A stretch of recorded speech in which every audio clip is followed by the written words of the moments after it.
College ও city college শিক্ষার্থীদের মধ্যে ফের দফায় দফায় সংঘর্ষ, ব্যবসায়ী ও পথচারীদের ভোগান্তি, পুলিশকে কঠোর হওয়ার আহ্বান।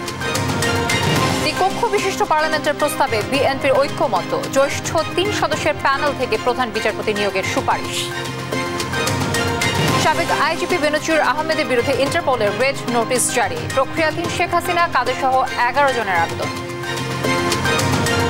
মিয়ানমার সংকট আঞ্চলিক স্থিতিশীলতার জন্য হুমকি, আটখোনা সম্মেলনে প্রধান উপদেষ্টা, কাতার থেকে এলএনজি আমদানির উদ্যোগ।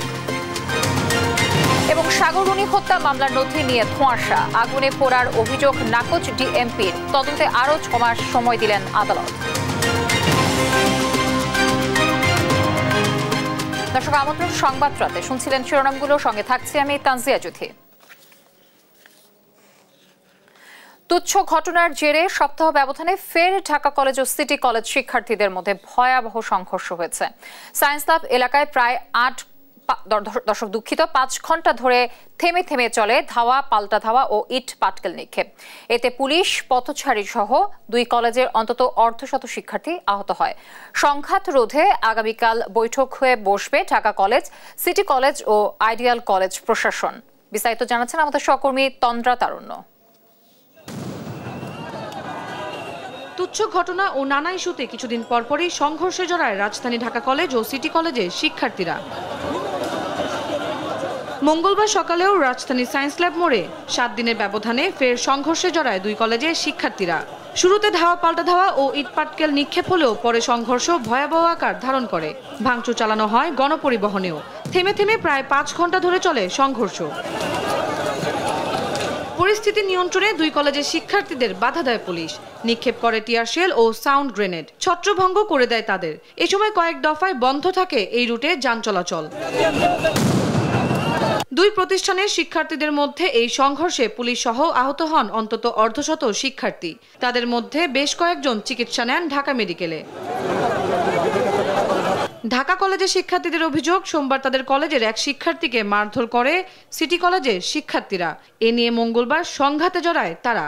তবে সিটি কলেজ শিক্ষার্থীদের দাবি, ঢাকা কলেজের শিক্ষার্থীরাই আক্রমণ করে তাদের, ভাঙচুর করে কলেজের স্থাপনা। এত জখম করেছে, সে প্রায় মৃত্যু সজ্জায় রয়েছে, তাহলে তাকে যদি না মারতো আজকের এই ঘটনা হয় না। কালকে যে ছেলেকে হামলা করেছে গ্রেপ্তার না করার কারণে আজকের এই পরিস্থিতি। কেউ ছিল কি ছিল না এটার কোনো প্রমাণ কেউ দিতে পারে না, কিন্তু ওই কলেজের পেজ থেকে পোস্ট করা হয়েছে সিটি কলেজের স্টুডেন্টরা ওই ছেলেকে আক্রমণ করছে, যার প্রেক্ষিতে ঢাকা কলেজের স্টুডেন্টরা আজকে উত্তেজিত হয়ে আমাদের কলেজে আক্রমণ করে। কয়েকদিন পরপর এমন সংঘর্ষে নিজেদের নিয়ন্ত্রণ নেই দাবি করে সিটি কলেজের ভারপ্রাপ্ত অধ্যক্ষ FM মোবারক হোসেন ছাত্রদের এ ধরনের উশৃঙ্খলা নিয়ন্ত্রণে আইন শৃঙ্খলা বাহিনীকে আরও কঠোর হওয়ার আহ্বান জানান। সব ধরনের পদক্ষেপ আমরা নিচ্ছি, তারপরেও এই বিচ্ছিন্ন ঘটনাগুলো নিয়ন্ত্রণ করা যাচ্ছে না।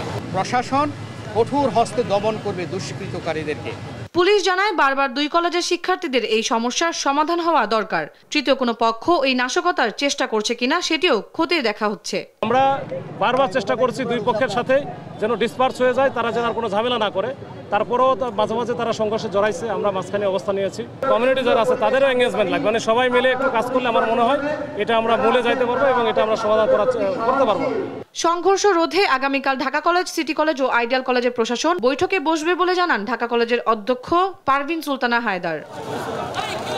এর আগে গত 15 এপ্রিল রাজধানী সায়েন্স ল্যাব মোড়ে ঢাকা কলেজ ও ঢাকা সিটি কলেজের শিক্ষার্থীদের মধ্যে সংঘর্ষ হয়। তন্দ্রা তারুণ্য, দেশ টিভি, ঢাকা। জ্যেষ্ঠতার ভিত্তিতে নয়, 3 সদস্যের প্যানেল থেকে প্রধান বিচারপতি নিয়োগের সুপারিশ করেছে বিএনপি। সেই সঙ্গে দ্বিকক্ষ বিশিষ্ট পার্লামেন্টের বিষয়ে কমিশনের সঙ্গে ঐক্যমত্যে পৌঁছেছে দলটি। এছাড়া প্রধানমন্ত্রীর ওপর রাষ্ট্রপতির নির্ভরশীলতা কমানোর বিষয়ে আরও আলোচনা এবং জরুরি অবস্থা জারির বিষয়ে জাতীয় সাংবিধানিক কাউন্সিলকে জড়িত না রাখার পক্ষে দলটি। ঐক্যমত্য কমিশনের সঙ্গে 3য় দিনের বৈঠকে এসব কথা জানায় বিএনপি। নিয়াজ মোর্শেদের প্রতিবেদন, জানাচ্ছেন নাইম আফসান। 5 কমিশনের দেওয়া সংস্কার প্রস্তাবনায় মঙ্গলবার 3য় দিনের মতো ঐক্যমত্য কমিশনের সঙ্গে বৈঠকে বসে বিএনপি। এদিন 2 কক্ষ বিশিষ্ট সংসদের প্রস্তাবে একমত জানায় দলটি। উচ্চ কক্ষের নাম আপার হাউস ও নিম্ন কক্ষের নাম পার্লামেন্ট করার পক্ষে মত দিয়েছে বিএনপি। বর্তমান বিধানে যেভাবে আছে সেইভাবে ওনারা সন্তুষ্ট নয়, এটাকে আরও স্পেসিফাইড করতে চান। রাষ্ট্রপতির অভিশংসনে 2 কক্ষের 2/3 ভোটের বিধানও চায় দলটি। প্রধানমন্ত্রীর ওপর রাষ্ট্রপতি নির্ভরশীলতা কমানোর প্রস্তাবেও একমত তারা। বিদ্যমান আইন দিয়ে যেভাবে পরিচালিত হচ্ছে সেই প্রতিষ্ঠানগুলো স্ট্যাটিউটরি অর্গান হিসেবে সেভাবে থাকা উচিত। তারপরও আমরা বলেছি আমরা আরও আলোচনা করব, যদি এটা সাংবিধানিকভাবে আমরা যদি তাদেরকে স্বীকৃতি দিতে পারি। এছাড়া একজন নয় 3 সদস্যের প্যানেল থেকে প্রধান বিচারপতি নিয়োগের প্রস্তাব দেয় বিএনপি। বিচারকের যোগ্যতার মানদণ্ড এগুলো নির্ধারণ করা আছে, তার মধ্যে একটা নতুন ক্রাইটেরিয়া ওনারা এখানে প্রেসক্রাইব করেছেন। এখন যে আইনটা করার চেষ্টা করছে যে বিচারক নিয়োগ অধ্যাদেশ, যেটা এখন হাইকোর্টে চ্যালেঞ্জ হয়েছে বিভিন্ন কারণে, সেই যোগ্যতার ক্ষেত্রে এখানে এই বিধানটা তখন আইনে করা যাবে। আর জরুরি অবস্থা জারি প্রশ্নে এনসিসিকে জড়িত রাখতে চায় না দলটি। নাইম আফসান, দেশ টিভি, ঢাকা। আওয়ামী লীগ সরকারের আলোচিত সমালোচিত আইজিপি বেনজির আহমেদের বিরুদ্ধে রেড নোটিশ জারি করেছে ইন্টারপোল। এছাড়া সাবেক প্রধানমন্ত্রী শেখ হাসিনা ও আওয়ামী লীগ সাধারণ সম্পাদক ওবায়দুল কাদের সহ 11 জনের বিরুদ্ধেও রেড নোটিশ জারির বিষয়টিও ইন্টারপোলে পর্যালোচনাধীন আছে। বিকেলে পুলিশ সদর দপ্তর থেকে এ তথ্য নিশ্চিত করা হয়। সাবরিনা মজুমদারের প্রতিবেদন। বৈষম্য বিরোধী ছাত্র জনতার আন্দোলন দমনে গণহত্যার মামলায় পলাতক রয়েছেন ভারতে অবস্থানরত সাবেক প্রধানমন্ত্রী শেখ হাসিনা সহ আওয়ামী লীগ নেতাকর্মীরা। গেল বছরের 22 ডিসেম্বর আন্তর্জাতিক অপরাধ ট্রাইব্যুনাল পলাতক শেখ হাসিনার বিরুদ্ধে ইন্টারপোলের রেড নোটিশ জারির আবেদন করে। এরপর 19 এপ্রিল শেখ হাসিনা সহ 12 জনের বিরুদ্ধে রেড নোটিশ জারির আবেদন করার কথা জানায় ট্রাইব্যুনালের প্রসিকিউশন। তালিকার অন্যরা হলেন আওয়ামী লীগ সাধারণ সম্পাদক ওবায়দুল কাদের, সাবেক মন্ত্রী আসাদুজ্জামান খান কামাল, আকম মোজাম্মেল হক, হাসান মাহমুদ, জাহাঙ্গীর কবির নানক, মহিবুল হাসান চৌধুরী নওফেল, ঢাকা দক্ষিণ সিটির সাবেক মেয়র শেখ ফজলে নূর তাপস, সাবেক প্রধানমন্ত্রীর প্রতিরক্ষা উপদেষ্টা তারিক আহমেদ সিদ্দিক, সাবেক প্রতিমন্ত্রী নসরুল হামিদ বিপু ও মোহাম্মদ আলী আরাফাত এবং সাবেক আইজিপি বেনজির আহমেদ। তাদের মধ্যে সবার আগে সাবেক আইজিপি বেনজির আহমেদের বিরুদ্ধে রেড নোটিশ জারি করল ইন্টারপোল। গেল 10 এপ্রিল এই রেড নোটিশ জারি করা হয়। বেনজির আহমেদ সপরিবারে পলাতক, কোন দেশে আছেন তা এখনো নিশ্চিত হতে পারেনি বাংলাদেশ পুলিশ। তবে তাদের আশা রেড নোটিশ জারি হওয়ায় খুব শিগগিরই তার অবস্থান নিশ্চিত এবং গ্রেফতার করে দেশে ফিরিয়ে আনা সম্ভব হবে। তবে বেনজিরের বিরুদ্ধে রেড নোটিশটি এখনো ইন্টারপোলের ওয়েবসাইটে দেয়া হয়নি। তার অবস্থান শনাক্তের পরই সেটি ওয়েবসাইটে দেওয়া হবে বলে জানিয়েছেন বাংলাদেশ পুলিশ। সাবরিনা মজুমদার, দেশ টিভি, ঢাকা। বিদেশে পলাতক শেখ হাসিনা সহ তার পরিবারের সদস্যদের দেশে ফেরাতে কার্যক্রম শুরু করেছে দুদক। এ তথ্য জানিয়ে সংস্থার কমিশনার হাফিজ আহসান ফরিদ বলেছেন, আসামিদের ফেরাতে আন্তর্জাতিক বিভিন্ন সংস্থার সঙ্গে চুক্তির পাশাপাশি পাঠানো হচ্ছে চিঠি। টিউলিপ সিদ্দিককে বাংলাদেশি নাগরিক হিসেবে বিচারের আওতায় আনার কথাও জানান তিনি। এদিকে রাজশাহী সিটির সাবেক মেয়র খায়রুজ্জামান লিটনের বিরুদ্ধে মামলা করেছে দুদক। বাকিটা জানাচ্ছেন আমাদের সহকর্মী ফজলাদিত্য। পতিত সরকারের প্রধানমন্ত্রী শেখ হাসিনা পরিবারের বিরুদ্ধে প্রতিদিনই দুর্নীতির নতুন নতুন অভিযোগ জমা হচ্ছে দুদকে। ইতোমধ্যে পূর্বাঞ্চলে প্লট জালিয়াতির 6 মামলায় চার্জশিট দাখিলের পর আদালত শেখ হাসিনা সহ তার পরিবারের সদস্য ও সংশ্লিষ্টদের বিরুদ্ধে গ্রেফতারি পরোয়ানা জারি করেছে। প্রশ্নের জবাবে দুদক কমিশনার জানান, পালাতক আসামিদের দেশে ফেরাতে বিভিন্ন দেশ ও আন্তর্জাতিক সংস্থার সাথে চুক্তিসহ নানা পদক্ষেপ নেওয়া হচ্ছে। ইন্টারপোলের সহায়তা নেয়ার বিষয়ে আগামী কমিশন সভায় সিদ্ধান্ত হতে পারে। তো ইতিমধ্যেই তো বাংলাদেশ সরকারের পক্ষ থেকে অনুরোধ জানানো হয়েছে যে অভিযুক্ত ব্যক্তিদের ফেরত পাঠানোর জন্য। এছাড়া আমাদের সাথে বিভিন্ন আন্তর্জাতিক দুর্নীতি দমন সংস্থার সাথে আমাদের চুক্তি পর্যায়ে রয়েছে। তো চুক্তি হয়ে গেলেই আমরা তাদের কাছ থেকে সাহায্য আশা করব। এদিকে দুর্নীতি মামলায় আসামি টিউলিপ সিদ্দিক নিজেকে ব্রিটেনের নাগরিক দাবি করলেও দুদক বলছে বাংলাদেশের নাগরিক হিসেবে তাকে বিচারের আওতায় আনা হচ্ছে। আমরা তো তার বিরুদ্ধে মামলা করেছি বাংলাদেশি নাগরিক হিসেবে, এবং তাকে আমরা যেসব চিঠিপত্র দিয়েছি দুর্নীতি কমিশন সব বাংলাদেশি ঠিকানায় তার ন্যাশনাল আইডিতে দেওয়া হয়েছে। তাকে আমরা এখানে বিদেশি নাগরিক হিসেবে আমরা কনসিডার করে নিই। সো এখন যখন মামলা হয়ে গেল, এখন তো সে বিদেশি নাগরিক, যেহেতু আমাদের জানা হলো সে বাইরে অবস্থান করছে, সেজন্য আমাদের সরকারের পক্ষ থেকে অবশ্যই উদ্যোগ নেওয়া হবে যাতে তাকে ফেরত এনে এখানে বিচার কার্য করা যায়। অন্যদিকে রাজশাহী সিটি কর্পোরেশনের সাবেক মেয়র খায়রুজ্জামান লিটন ও তার স্ত্রী ও মেয়ের বিরুদ্ধে 18 কোটি টাকার অবৈধ সম্পদ ও 130 কোটি টাকার সন্দেহজনক লেনদেনের অভিযোগে মামলা করেছে দুদক। এছাড়া আইএফআইসি ব্যাংক থেকে ঋণের নামে 7,129 কোটি টাকা আত্মসাতের অভিযোগে শেখ হাসিনার সাবেক উপদেষ্টা সালমান এফ রহমান সহ 11 জনকে জিজ্ঞাসাবাদ করার সিদ্ধান্ত নিয়েছে দুর্নীতি দমন কমিশন। ফজলে আদিত্য, দেশ টিভি, ঢাকা। জামায়াত নেতা এটিএম আজহারুল ইসলামের মৃত্যুদণ্ডের আদেশের বিরুদ্ধে রিভিউ আবেদনের শুনানি হবে আপিল বিভাগের পূর্ণাঙ্গ বেঞ্চ 6 মে। আইনি জটিলতার ব্যাখ্যার জন্যই আপিল বিভাগে পূর্ণাঙ্গ বেঞ্চে শুনানি হবে বলে জানান দলটির আইনজীবী শিশির মনির। এদিকে এটিএম আজহারের মুক্তিতে দেরি হওয়ায় হতাশ নয় জামায়াত, তবে এতে বিস্মিত হওয়ার কথা বলেন দলটির সেক্রেটারি জেনারেল। সাবরিনা মজুমদারের রিপোর্ট, জানাচ্ছেন মোহাম্মদ সাকিব। ৭১-এর মানবতা বিরোধী অপরাধে ২০১৪ সালের ৩০ ডিসেম্বর থেকে কারাগারে আছেন জামাত নেতা এটিএম আজহারুল ইসলাম। ৫ আগস্ট হাসিনা সরকার পতনের পর অনেক দলের রাজনৈতিক নেতাকর্মীদের আইনি প্রক্রিয়ায় মুক্তি মিললেও আজহারের মুক্তির বিষয়টি ঝুলে আছে এখনও সর্বোচ্চ আদালতে। মঙ্গলবার মুক্তি চেয়ে আজহারের করা আপিল প্রধান বিচারপতির আদালতে উঠলেও আবারও নতুন তারিখ ধার্য করা হয়। 6 মে আপিল বিভাগের পূর্ণাঙ্গ বেঞ্চে হবে শুনানি। মামলার আইনি জটিলতার গুরুত্ব বিবেচনায় আপিল বিভাগের পূর্ণাঙ্গ বেঞ্চে শুনানি করা হবে বলে জানিয়েছেন আইনজীবীরা। জনাব মতিউর রহমান নিজামী, জনাব আলী হাসান মুজাহিদ, জনাব মীর কাশেম আলী, জনাব কামরুজ্জামান সহ সকলের মামলার অতীতের রায়ের ব্যাপারে প্রশ্ন উত্থাপন করা হয়েছে। আমরা বলছি ফেয়ারনেসের জন্য, ন্যায় বিচারের জন্য আন্তর্জাতিক স্ট্যান্ডার্ডের প্রয়োজনীয়তা থাকতে হবে। এই জন্য প্রধান বিচারপতি সহ আপিল বিভাগ বলছেন এই প্রশ্নের জবাব দেওয়ার জন্য আমাদেরকে পূর্ণাঙ্গ আপিল বিভাগ বসেই এই সিদ্ধান্তটা নিতে হবে। তবে ৮ মাসেও আজহার মুক্ত না হওয়ায় ব্যথিত দলের সেক্রেটারি জেনারেল অধ্যাপক মিয়া গোলাম পরওয়ার। লক্ষ কোটি আমাদের নেতা কর্মী শুভাকাঙ্ক্ষী যারা ন্যায় বিচারের প্রত্যাশায় দিন গুনছেন তারা ব্যথিত। আমরা হতাশ নই এই কারণে যে আদালতের কাছে আমরা সুবিচারের জন্য ধৈর্য ধারণ করছি। আমরা আশা করি আদালত আমাদের প্রতি সুবিচার করবেন।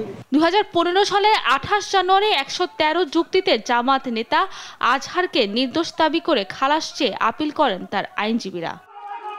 সাবরিনা মজুমদার, দেশ টিভি, ঢাকা। মিয়ানমারের দীর্ঘস্থায়ী সংকট আঞ্চলিক স্থিতিশীলতার জন্য হুমকি হয়ে দাঁড়িয়েছে বলে জানিয়েছে প্রধান উপদেষ্টা ডক্টর মোহাম্মদ ইউনূস। রোহিঙ্গাদের নিজ দেশে নিরাপদ প্রত্যাবাসনে ফের আন্তর্জাতিক সম্প্রদায়ের সহায়তা চান তিনি। এদিকে কাতার থেকে স্বল্প মূল্যে এলএনজি আমদানির চেষ্টা চলছে বলে জানিয়েছেন প্রধান উপদেষ্টার প্রেস সচিব। বিস্তারিত জানাচ্ছেন সাইফুল রিপন। কাতারের দোহায় অনুষ্ঠিত আর্থনা সামিট 2025-এ বক্তব্য রাখেন প্রধান উপদেষ্টা ডক্টর মোহাম্মদ ইউনূস। বলেন, ভবিষ্যৎ সমাজ গড়তে সারা পৃথিবী জুড়ে তরুণ প্রজন্ম অসমতার বিরুদ্ধে প্রতিবাদ করছে, দাবি তুলছে ন্যায্য হিস্যা বন্টনের। বাংলাদেশেও ইতিবাচক পরিবর্তনে সবাইকে অন্তর্ভুক্ত করতে তরুণ প্রজন্ম চালকের ভূমিকা নিয়েছে। ব্যক্তি স্বার্থকেন্দ্রিক অর্থনৈতিক পরিকল্পনা বিশ্বকে ধ্বংসের দ্বার প্রান্তে নিয়ে গেছে দাবি করে প্রধান উপদেষ্টা বলেন, আমাদের সামাজিক ব্যবসায় গুরুত্ব দিতে হবে। শূন্য দারিদ্রতা, শূন্য বেকারত্ব ও শূন্য কার্বন নিঃসরণ কল্পনার বিষয় নয় দাবি করে প্রধান উপদেষ্টা বলেন, সম্মিলিত প্রচেষ্টায় তা অর্জন সম্ভব। বর্তমান বিশ্বে যুদ্ধ সংঘাত মানবাধিকার খর্ব করছে, অর্থনীতিতেও ব্যাঘাত ঘটাচ্ছে বলে মন্তব্য করেন প্রধান উপদেষ্টা। টেকসই ও সমতার ভবিষ্যতের জন্য সম্মিলিত প্রচেষ্টার আহ্বান জানান তিনি। বলেন, ভবিষ্যৎ আমাদের উত্তরাধিকার সূত্রে পাওয়া বিষয় নয়, বরং এটি এমন বিষয় যা আমরা তৈরি করি। প্রধান উপদেষ্টার কাতার সফর নিয়ে প্রেস সচিব জানান, সামিটে অংশ নেওয়া ছাড়াও সাইডলাইনে কাতার রাজপরিবারের সদস্যদের সাথে গুরুত্বপূর্ণ বৈঠক করেছেন ডক্টর ইউনূস। পাশাপাশি দেশের বিনিয়োগ পরিবেশ নিশ্চিত করতে স্বল্প মূল্যে এলএনজি আমদানির চেষ্টা চলছে বলেও জানান তিনি। আমরা চাচ্ছি যে কাতারের সাথে আমাদের সম্পর্কটা আরও সুদৃঢ় হলে আমরা যদি এলএনজি আরও বেটার প্রাইসে পাই, হোয়াই নট। আমরা এই বিষয়ে কাতারের সাথে আমাদের খুব ভালো হবে। কাতারের কাছে আপনি জানেন পতিত স্বৈরাচার প্রচুর টাকা রেখে গেছিলেন, কয়েকশো মিলিয়ন ডলার কাতারের দেনা তারা দেননি, এবং এতে যেটা হচ্ছে যে কাতারের সাথে এক ধরনের দূরত্ব তৈরি হওয়ার সম্ভাবনা দেখা গিয়েছিল। আমাদের গভর্নমেন্ট এসে পুরো টাকাটা দেওয়ার আমরা মুভ নিয়েছি। এখন বোধহয় $37 মিলিয়ন আছে। কালকে বা এই সপ্তাহের মধ্যে পুরো টাকাটা পে অফ করা হবে। সাইফুল রিপন, দেশ টিভি, ঢাকা। জুলাই আগস্ট অভ্যুত্থানে রাজধানীর চাংখারপুলে স্কুল শিক্ষার্থী আনাজ সহ 6 জনকে হত্যার ঘটনায় ডিএমপির সাবেক কমিশনার হাবিবুর রহমান সহ 8 জনের বিরুদ্ধে আনুষ্ঠানিক অভিযোগপত্র 25 মে দাখিলের নির্দেশ দিয়েছেন আন্তর্জাতিক অপরাধ ট্রাইব্যুনাল। আসামিদের মধ্যে 4 জন এখনো পলাতক আছেন। এনআই নাহিদকে সঙ্গে নিয়ে মাগদুরা মিতের রিপোর্ট।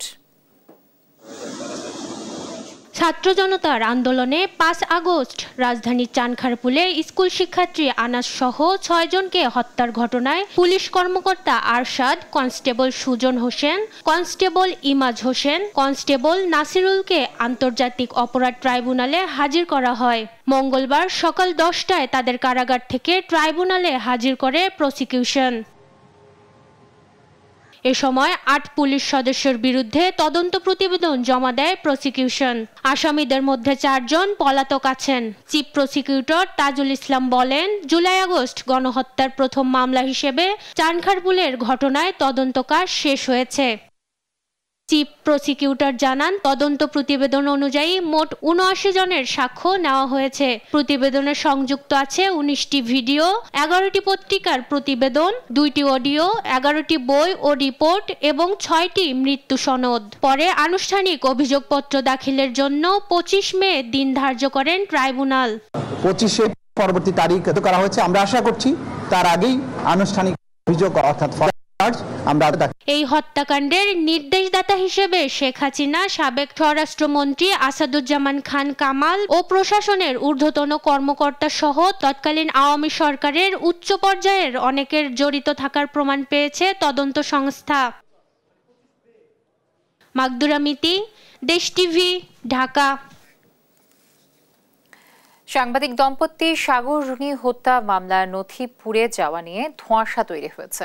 হাইকোর্টে তদন্তের অগ্রগতি নিয়ে শুনানিতে রাষ্ট্রপক্ষ জানায় মামলার কিছু নথি পুড়ে গেছে। পরে এই বক্তব্য অস্বীকার করেন তিনি। নথি পোড়ার বিষয়টি উড়িয়ে দিয়েছে ডিএমপি ও পিবিআই। এদিকে আলোচিত এ মামলার তদন্ত শেষ করতে আরও 6 মাসের সময় দিয়েছেন হাইকোর্ট।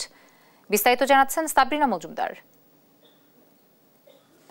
2012 সালের 11 ফেব্রুয়ারি সাংবাদিক দম্পতি সাগর সরোয়ার এবং মেহেরুন রুনি পশ্চিম রাজাবাজারে তাদের ভাড়া বাসায় খুন হন।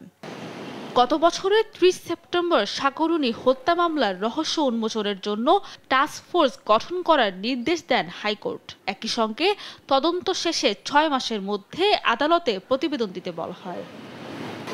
মঙ্গলবার বিচারপতি ফাতেমা নজিব ও বিচারপতি শিকাদার মাহমুদ রাজির হাইকোর্ট বেঞ্চে তদন্তের অগ্রগতির উপর শুনানি হয়। এ সময় রাষ্ট্রপক্ষের আইনজীবী অতিরিক্ত অ্যাটর্নি জেনারেল আরশাদুর রৌফ হাইকোর্টকে জানান, এই মামলার কিছু নথি পুড়ে গেছে, অনেক কাগজ খুঁজে পাওয়া যাচ্ছে না। কিন্তু পরে তিনি গণমাধ্যমের সঙ্গে এ তথ্যের দ্বিমত পোষণ করেন। কোনো নথি গায়েব হয় নাই। জিনিসটা হচ্ছে, নথি যদি গায়েব হতো, নথিটা কার কাছে ছিল? নথিটা ছিল হচ্ছে আপনার র্যাবের কাছে, যেহেতু র্যাব তদন্ত করছিল। সো এখানে ডিবি অফিসার তো ওখানে ইয়েতে না, এটা ডিবিও একসময় তদন্ত করছিল, র্যাবও তদন্ত করছিল। সো ডিবিও করছিল, র্যাবও করছিল। সো ডিবি এবং র্যাব দুটাই তদন্ত করছিল। র্যাব তখন এখানে এসে, তখন আমরা যেখানে এটা 5 আগস্টের পরে এটা আমরা কোর্টের যে আদেশ চাইলাম যে এটাকে এফেক্টিভভাবে আরও তদন্ত করার জন্য একটা জয়েন্ট সেলে দেওয়া হবে। এই হত্যা মামলার তদন্তের জন্য রাষ্ট্রপক্ষ 9 মাস সময় চাইলেও 6 মাস সময় দেন উচ্চ আদালত। রাষ্ট্রপক্ষ একটু বলার চেষ্টা করেছেন যে অনেক কিছুই ডিসঅ্যাপিয়ার হয়ে গেছে, অনেক কিছুই অনেক দিনের আগের নথি, অনেক কিছুই খুঁজে পাওয়া যায়নি। সিডি, ডিভিডি কোন জায়গার কি হয়েছে, মিসপ্লেস হয়ে গেছে, যথেষ্ট জায়গায় নাই, এই সমস্ত কথা তিনি বলেছেন। কারণ আদালত প্রশ্ন করেছিলেন এত সময় কেন দরকার হবে। 9 মাস যেহেতু তারা সময় চেয়েছেন, সেই জন্য তার জাস্টিফিকেশন করতে গিয়ে কিছু কথা বলেছেন যে এভিডেন্সগুলো অনেক কিছু ডিসঅ্যাপিয়ার হয়ে গেছে। এদিকে এই হত্যা মামলার নথি পুরার বিষয়টি উড়িয়ে দিয়েছে ডিএমপি ও পিবিআই। সাবরিনা মজুমদার, দেশ টিভি, ঢাকা।